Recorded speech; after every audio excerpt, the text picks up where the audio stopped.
Hello fellow bone rollers. Today we're going to have a dice highlight, and this is the Fireshadow.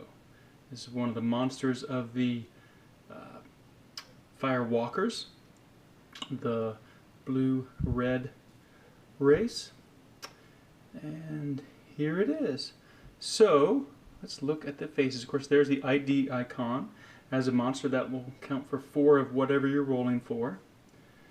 There's a melee, there are pitchforks, and another melee. Ends up for 2 melees. And then it's got wings.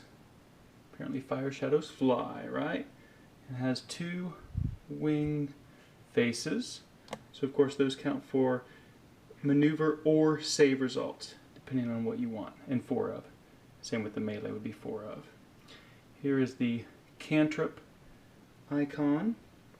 That counts for magic and also allows you to cast cantrip spells during non-magic rolls. It has, there it is, a counter. That's typically melee or save, but during a defense against a counterattack, it counters, so saves and inflicts damage on the opposing force.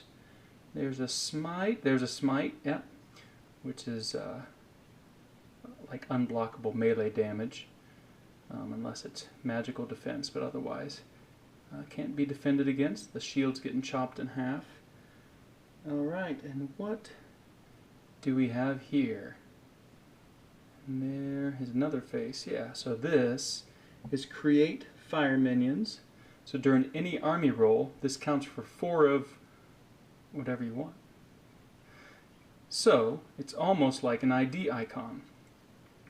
So that's where the Fireshadow really gets a boost. So here, adding up, so if you're rolling for melee, there are 7 faces, including the fire minions, counter, melee, ID icon. There's 70% chance you're going to get something you want.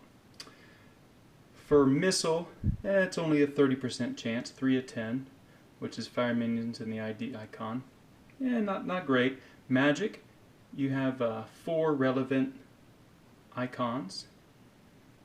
Maneuver, you have 5 relevant icons, so 50% chance. And save, you have a 60% chance of having a relevant icon. So pretty fantastic. The Create Fire Minions really puts this die over the edge, and this is the Fireshadow monster, part of the rest of some of these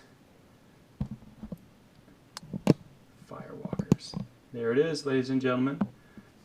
Until next time.